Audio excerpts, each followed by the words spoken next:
It's current, informative, educational, and it deals with the issues. It's Teacher's Time. Good afternoon and welcome once again to one of your favorite Sunday afternoon programs, A Teacher's Time, for today, Sunday, December 15, 2024. I am Leon Nash. It is always a pleasure having you join us each Sunday. Coming up in today's program will be excerpts from the recently held annual symposium of the JTA under the theme Emotional Intelligence, the key to teacher well-being and student success. An abbreviated news and views package is supported by the JTA with our tagline being Unite and Serve, and the JTA Cooperative Credit Union Limited, serving our members, impacting lives positively, is also included in today's program. You're under strict orders, my friends. Please remain right where you are until we return from this JTA Cooperative Credit Union promotion. Are you employed in the education sector but not yet a member of the JTA Co-op Credit Union? Join our family today and benefit from high returns on your savings, freedom from excessive fees and hidden charges, and the benefit of being a part owner of an award-winning credit union. At the JTA Co-op Credit Union, you're not just a member, you are family. Welcome back. This is Teacher's Time on your radio Jamaica 94 FM. Before we go into the excerpts, let's hear a little from JC Lodge and the Christmas song. Breadfruit roasting on an open fire, the scent of sorrow in your nose, Christmas carols being sung by a choir, and folks dressed up from head to toe. Everybody knows baked ham and poinsettia help to make the season bright. Tiny tots with their eyes all aglow will find it hard to sleep tonight. They know that Santa's not too far. He's loading lots of toys and goodies in his cart, and every mother's child is gonna spy to see if donkeys really know how to fly. That was JC Lodge and the Christmas song. Colleagues and friends, let's now listen to a few excerpts from some of the speakers who addressed the symposium of the JTA, which was held at the West Jamaica Conference of Seventh-day Adventists in Montego Bay recently. Our first presenter today will be Dr. Michelle Pinnock, Regional Director in the Ministry of Education, Region 4. It is with great honor that I extend warm greetings on behalf of our Minister, Senator Dr. the Honorable Dana Morris Dixon, and the entire staff of the Ministry of Education, Skills, Youth, and Information. We are delighted that the Jamaica Teachers Association has organized this very important conference that allows us to pause, learn, relearn, and most significantly, to reflect on this essential competence, emotional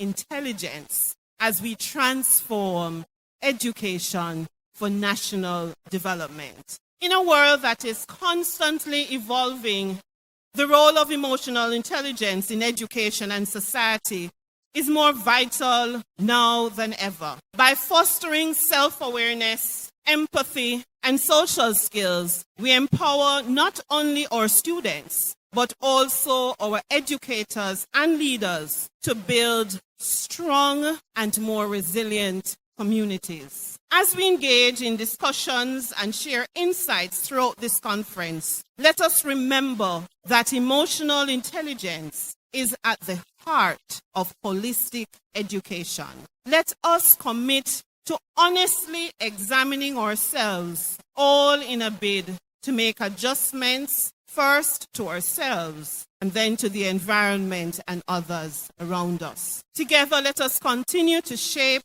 the environments that nurture both the mind, the heart, ensuring the well-being and success of future generations. Colleagues, educators, thank you for your dedication and commitment to education. have a very inspirational day, and ensure that tomorrow you put into practice all that you would have learned today. That was Dr. Michelle Pinnock, Regional Director in the Ministry of Education, Region 4. Also addressing the symposium was Chief Ideator, Quantum Transformational Psychologist, Dr. Lakim Samash. Education makes a difference. So that's what we're talking about. So what you do is critical.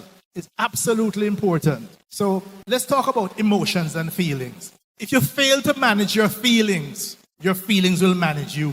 Here's the problem, folks. The prefrontal cortex can govern the limbic system. The limbic system is the emotional center of the brain. But here's the problem, the prefrontal cortex. It is not fully developed until about age 26. So when you're dealing with a child, teenager, young adult, bright, and there is some stupid, I ask, why you did that? Mommy, I wasn't thinking. They're right. They weren't thinking. The prefrontal cortex was not in place as yet. So that what we need to learn to do is to really get the prefrontal cortex to govern the limbic system. So you see all the things that the prefrontal cortex does. Emotions are physiological experience. Emotions are raw data that your body presents. Emotions, external stimuli, it happens immediately. Things in the present that you have to deal with. Emotions, unconscious body response. You don't have to learn anything. Emotions are direct. Feelings, on the other hand, feelings are conscious. Feelings use thoughts to process emotions to get feelings. That's how it works. Feelings are learned reactions. Feelings are experienced consciously. There's some words I don't use. There's a word called pain. I don't use that word at all. Because when you say, boy, I'm in pain, you automatically start act like you're in pain. I say, I'm experiencing some discomfort. Just watch the words that you use. So understand how this thing. There's a whole list of feelings. We have a whole heap of feelings. And guess what? On top of that, we can actually even combine the feelings. Alan Watkins said, we can document 34,000 different emotions. That's how complicated this thing is. But most people can only account for a few. So when these things are being triggered, you don't even know what's happening to you. But we can document them. That was the keynote speaker at the recent JTA Education Symposium, Dr. Lakim Samash. Our final presenter for today is JTA President Dr. Mark Smith. We are in an era in which we have to be challenging many individuals who believe that education can remain underfunded, and we can continue to have educators as just proxies in talking about improvement, but never really tackling the core of the issues that we face. I tell you this today, that there is no version of a successful Jamaica, there is no version of an economically viable Jamaica that does not have education and educators as the vanguard leading that charge. The reality is you are at the core of the transformation we envision for this country. It is so important that we stand in that truth and recognize our value to this transformation. We have some lofty dreams exposed in Vision 2030. And those dreams talk about a knowledge-based economy, an economy that is based on not muscle, but the power of the human mind. I said to the minister, how do we achieve this? Can we achieve this when our educators feel downtrodden, when they do not feel valued and appreciated? And the reality is we have to find a way, as all good and successful CEOs know, to ensure that the individuals who make the work happen, who make the magic happen, that they feel highly motivated and appreciated. Is that not something we believe in? We must understand that our value is so significant in transforming our collective fortunes as a country. And that is why we're looking at a multiplicity of means and opportunities to achieve this. We also need greater investment in our classrooms. And what I saw were teachers doing amazing things with very little. Oftentimes, classrooms, if you're not careful, the chichi would eat you in the classroom. And we have many teachers sometimes sitting on chairs that are just held together with duct tape and a prayer. And I'm saying we need to understand that there needs to be a deeper investment in education beyond the rhetoric, beyond just the platitudes that oftentimes are exposed. There are several other issues that must be tackled.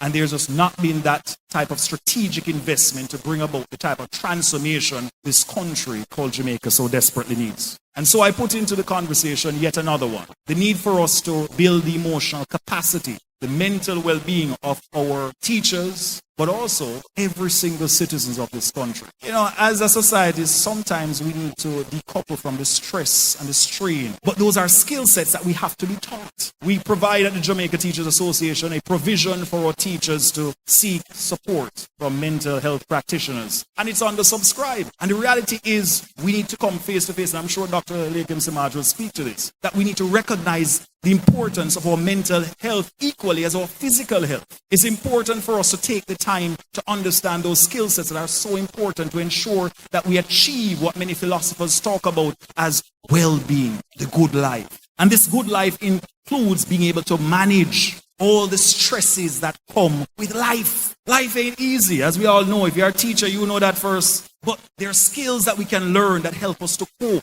And the JTA president says that at a time when we celebrate Christmas and the emergence of artificial intelligence, families should seek to be more kinder to each other. It is my belief, I envision a Jamaica in which we are kinder to each other. We engage with each other on that most human level. See every single face, every single smile as having a story and being on a journey. In an era of artificial intelligence, when some people get very nervous about what is going to happen in the future, will there be a need for teachers? I say, well, I'm quite confident that what we offer is a lot more than dispensing information. We create that human connection. We look into a child's eyes and see that they are a bit nervous about a concept. And we're able to do that. As far as I know, Elon Musk has not figured out a way to replicate that as yet. And so we have to understand that we create that most human connection.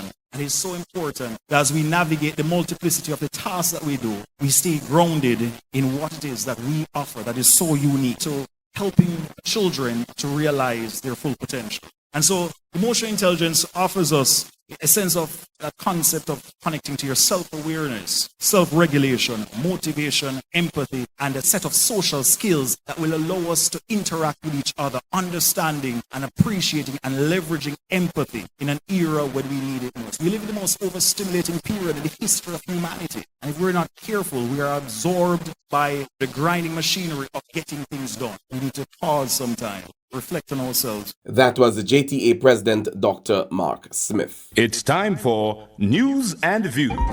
JTA members, please be reminded that the JTA's Football and Netball League competition began on December 13 with Clarendon clashing with St. Elizabeth, St. Thomas versus St. Andrew, St. Mary playing Portland, and Hanover going up against St. James in the first round. The second round will be held on January 10, 2025. Please keep in touch via our social media pages for updates on the matches.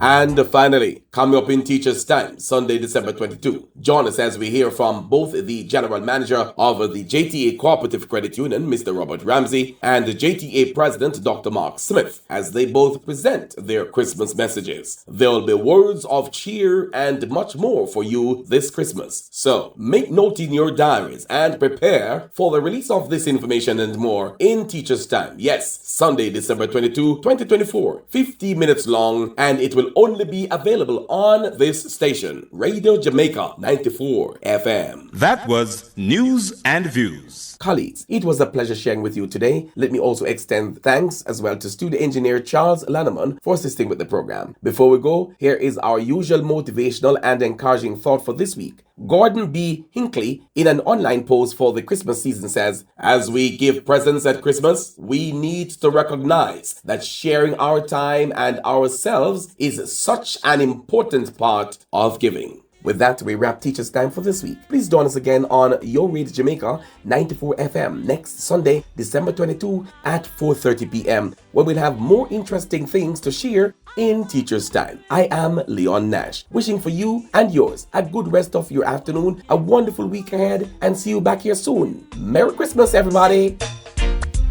Though it's been said many times, many ways, Merry Christmas to you. That was Teachers' Time, brought to you by the Jamaica Teachers Association, Unite and Serve, and the JTA Cooperative Credit Union Limited, serving our members, impacting lives positively.